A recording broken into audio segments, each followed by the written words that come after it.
I'm Patty with StudioR12 Stencils, and today I'm going to show you how to do gold foil through a stencil and make a beautiful tissue box.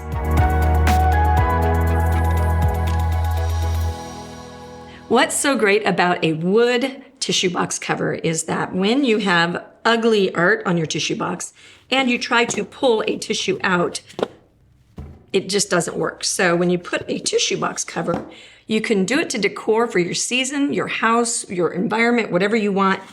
And the tissue box doesn't give you any, or it gives it a lot of resistance, which makes it fabulous. So let me show you how to assemble, and then I'll show you how to paint. We have a tissue box that is cut on a laser, and sometimes you get little splashbacks. If you want to have it either way, a light sanding will take that away, but we're gonna use that as the inside of our tissue box. We're gonna use quick and dry tacky glue. And I love these because they sit on their nose, which means that the glue is always down at the tip. And I've got my foiling medium, foiling glue by Elaine, and I've got it in a bucket just to get all of its medium down to its nose so that when we're doing this project, we can easily move through our mediums. Okay, so pull that off. And then we're gonna start with the top, and we'll just put glue, a little teeny bead of glue on everything that sticks out. Try to stay in your line. So we're going to put our little bead of glue on these that stick out.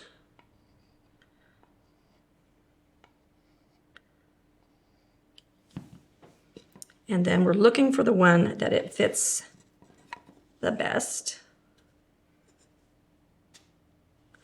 And so then we'll go find the one that fits that. Is that accurate? That's the one. Okay, and we'll put glue on everything that sticks out. Did you see my glue wasn't at the tip because I put it down sideways? So you just set it inside, and then that gets glued together. They just kind of snap together real easy. Okay, I've got my box all glued together and it's really quite tight. You could put a little bungee cord or rubber band around it to keep everything together, but I haven't found that necessary. And I've built quite a number of these, so let's let it dry, probably about 2 hours before we can get back to it. Okay, I've got my box glued together and everything is dry. And so now we're gonna feel for where we need to sand. Sometimes you're gonna get things where the glue is a little bit thicker. You may not have it pressed evenly together. And so you can get little bits, if you listen, you can get little bits of areas where there's just a little bit of raised. And if you're gonna paint the entire box, then it's gonna look prettier if you don't have those little raised bits. So you're gonna take a 60 grit sandpaper. I really highly, like 900% highly recommend having a flat sanding block. You can use a piece of wood that you wrap your sandpaper around, because if you have it flat, it won't dig in here and it'll only dig on the high points. So that's a really good reason to use a flat sanding block. So we're gonna go on where we feel that there are high points.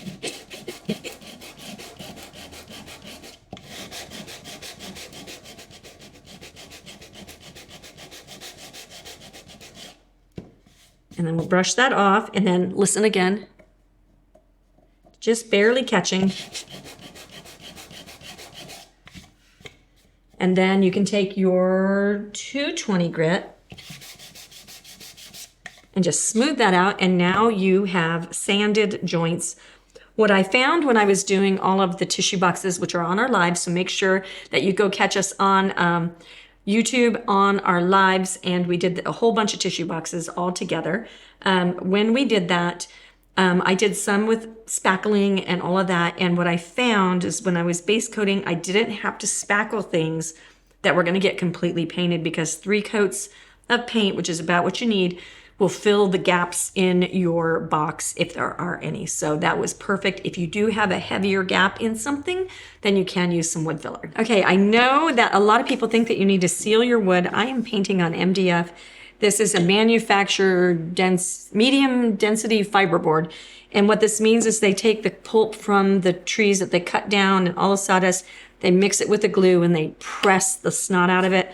All that glue makes this extremely hard. We've left blank pieces in water and haven't had any problems. So then once you've base coated, then you'll be able to put a sealer on the outside, like a polyurethane or something like that, a wax, and then that will take care of sealing the whole piece. So now we're gonna paint.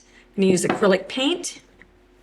I'm gonna mix number 47 and number 75. These coordinate with our paint chip product that we will link below. And so that will, you can see what our paints are in Decor or in Sherwin-Williams. And then we take the Sherwin-Williams bottles and we put them into these little honey jars so that it's not such a big pour. We're gonna mix it together even. Using a palette knife, it's an offset palette knife, so it keeps your hands clean. And then you take your paper towel and just take off that color. Okay, so we're gonna take a foam brush. We're gonna do nice thin coats. And so just nice and thin. We don't want it to leak over the edge, so when you get to that edge, make sure that you give it just a little tap to make sure that it's not dripping. Every time you come around to an edge, you can use the inside as your handle. And we'll just go around. Okay, so I've got one coat on and it's dry, and now I'm gonna be able to see where my little cracks are. But before I do that, I always sand between my paint layers if I want something to be fine. If I'm doing a distressed, funky looking sign, I would not sand between, but if I want this to be nice and smooth, this has got a richness to it, so I want a really smooth finish. So I'm going to go through and with no pressure.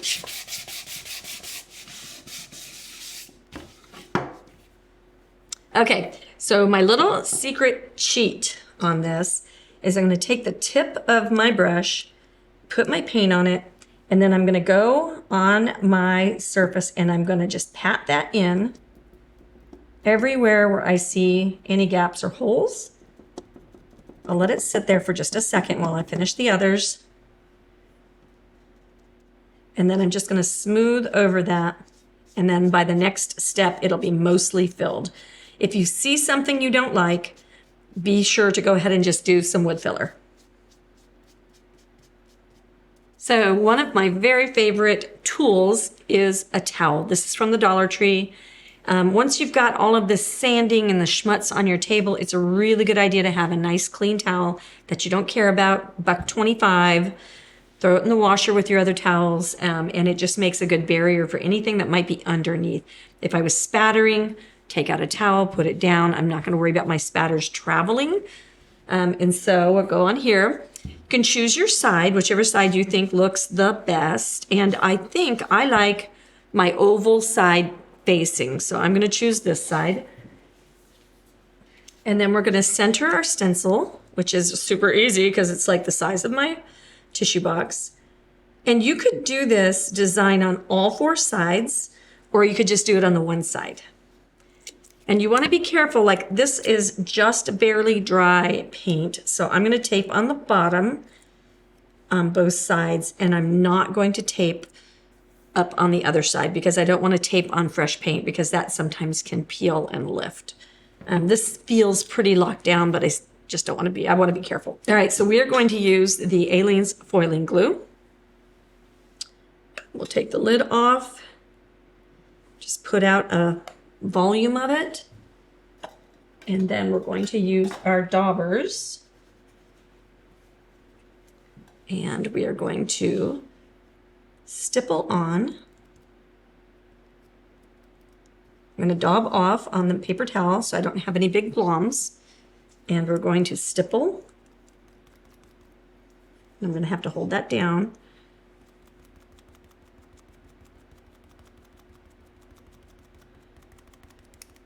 This makes a much more even coat than using the dome brushes. This leaves a layer on there versus kind of smooshing with the individual hairs. Smooshing is a technical term. And it's interesting, when it goes on, it has almost like a teal cast to it. Can you see inside that stencil? But now it's drying and it's clear. So that's interesting, so you can tell when it's dry. I'll hit that with the blow dryer. In order to make sure we have good adhesion, I'm going to put a couple of coats of this on. It doesn't take very long, and it doesn't take a lot of medium, but it definitely helps get a good coverage of gold. If I only put one layer and I put my foil on with just one layer, it would miss in spots. So the secret to getting a solid look is to put 2 or 3 coats on. If you don't want a solid look, then just 1 coat will do it. Okay, now that I have that done, I'm gonna lift this up and take that away, because that's gonna stay sticky like a Post-it note on your stencil. So if you don't want the front of your stencil to be sticky, then use a rubbing alcohol, take it and put it on like a piece of parchment paper or something like that, and take a rubbing alcohol in a soft motion. You don't want to dig at it because you don't want to bend the pieces of the stencil. So just like a blue paper towel, and then just kind of blot it and it'll clean off pretty easily. Let me get this dry. If your sticky stuff, if your foiling glue is not dry, it will come off on your finger. And so it will not actually adhere to the piece. So that is how you can tell if you're completely dry. When you use your foil pieces, and you can see what I use this one for, you want to try to use up everything. So this is a clear acetate, and this has got the gold leaf is stuck to the back side of it. So you're going to apply it on the dull side, and then I'm going to use parts, let me point this way, I'm going to use parts where the gold didn't go away so I can use up as much of this medium as possible, because these sheets are not cheap and we don't want to waste. Okay, so I'm just going to take this in pieces and I'll lay that down, and I'm pushing really firmly. If I scratch on this foil, even where there isn't glue, what will happen is that the leaf will be transferred onto that area, and that's why we use the buffing pad. Okay, so we'll lift that up. Oh, beautiful. So pretty. And now we'll find other areas. This is nice and long right here. Always just use your buffing pad. Do not think you're going to get there by using your fingers, because you will transfer lines.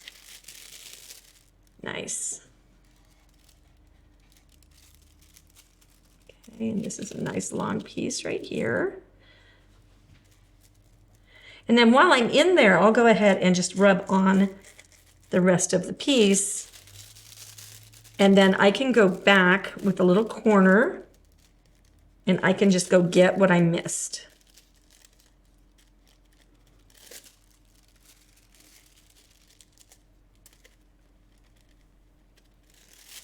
Perfect.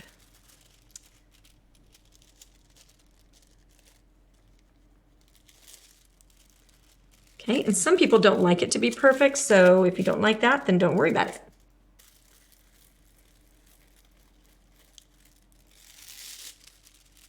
Lovely. Okay, if you are loving this content, make sure that you give us a thumbs up. Everybody can give a thumbs up.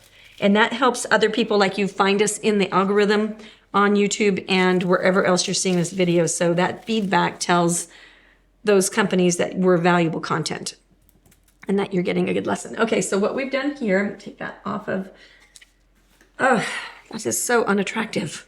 This is why we do tissue boxes. Okay, so we're gonna go and make a little bit of honeycomb here, and then I took it up on the top in the opposite corners. Okay, so we're just gonna lay this down where we want it. And I think maybe I want it to be just a little bit off-centered. I'm gonna tape gently. If you need to detack your tape, then I've got jeans on today. I'll just stick it to my jeans and now it's way less tacky. And I'm not gonna push very hard, so do be careful. Now we'll pick up our glue, daub it off.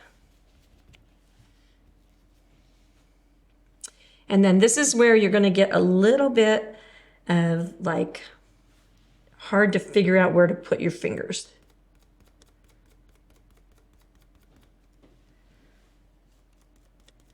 Okay, so I'll remove this, and I noticed when I was doing this, though, this comes as a set. I did the whole honeycomb on this instead of the openings. So you could do it either way, and I'm kind of glad that we have an example of both. Now I'll just let that dry, and we'll come over here. And you can rotate these, you can reverse them, you can do all kinds of neat things with them. Okay, now I'll take a different piece, and I'll come up here, and I'm just gonna lay that in the corner and see what transfers. And I'm not gonna push as hard, and I wanna see. Yeah, just like a little shimmer instead of like a solid har in your face.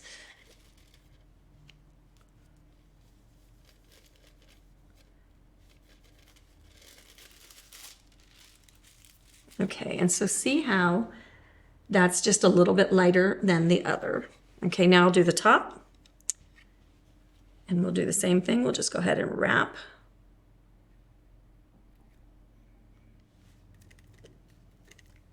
Stick, stick, stick.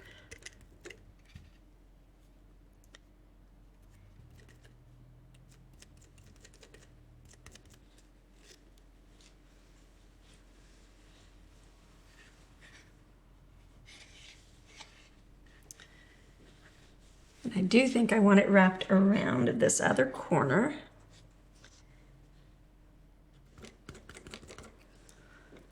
And then my applicator goes into the water.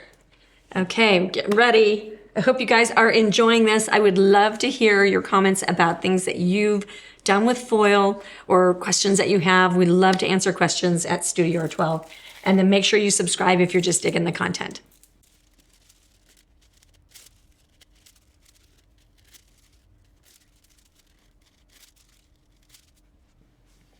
Okay, now I did get a little scuff up here. I'm gonna take a click eraser, if I can get to it. These are little PVC erasers that click up and down. I'm gonna take a little bit of water on the tip of my click. Just gonna erase that gone. Anything that you have on there, just erase away. I have a little one up front. Okay, so now what we're gonna do is we are going to varnish. I wanna show you how to do that. One of my favorite varnishes is the DuraClear Matte Varnish by DecoArt. I am the helping artist for DecoArt, but they don't give me any money or anything like that. I've been using this product for probably 20 years. It does a great job of not yellowing, and because it's matte, that means it's not gonna be super like, high gloss and stuff like that. I'll pour some out on my palette. I'm gonna get my brush wet. You always want to start off with your brush that is just moist, so I will dry it off. Pinch it out right there. I'm going to load. I'm not going to pick up and scoop. I'm going to load flat, splay open my brush. I really just want a nice coat. And then this is where you have to be a little bit confident, but not aggressive. So I'm just going to do even strokes in a row, looking for anywhere where I drip. And that's going to be all the way around this little lid here. Notice I'm not reloading. Just want a nice thin coat. This is going to make any of the sticky go away. So that's kind of a nice feature of varnishing. And you're going to want varnish on a tissue box because of tissues being what tissues are for. And then what you'll do is you'll reverse and rotate around. I'll go ahead and do this side so you can see it. And then we'll just do nice long strokes. And you want to do them quick because if you don't, then you get little pull marks when you're varnishing. And so that they look kind of streaky. Okay, and then we'll let that dry, and then we'll flip it over and do the other sides. You can do 2 coats, 3 coats, whatever you want to do. And I would honestly follow this up with a coat of wax. So let me get all my sides done, and I'll show you how to wax as well. One thing that is a good idea is to let your varnish dry without blow drying it, because there's a self-leveler in your varnish that will kind of level any streaks and marks and stuff like that. So if you let it just naturally dry, then you will have a much better product. One thing to know about is if you're going to put your just barely dry varnished project on a towel, you can make an imprint in your varnish. So you want to be careful to keep that upright. I'm going to use the Clapham's beeswax because that is my favorite beeswax, or my favorite wax. The other is a little bit hard, and I want this to be a really fine finish. You don't need very much. And so what you'll do is you'll just go right on here, you'll smear it around, and this is going to make the nicest feeling finish. You are going to be like, I'm magic when you get done. Okay, so you schmutz it all around, even do it around there, and then you go back through and you wipe it all off. And that just adds a nice little barrier. It makes it feel so good. It'll take about 24 hours to be completely dry and cured. You can also use this on children's toys that you've painted. You can use it on trays and cutting boards and salad bowls. It is completely food safe, and it is a beeswax natural product. This little jar has been in this room for about 2 years, and it's not gone yet, so it does last a long time. Thanks for joining us today. I hope that you had so much fun learning about gold leaf and foil. We're gonna have so many more lessons, so make sure you subscribe and ring that bell.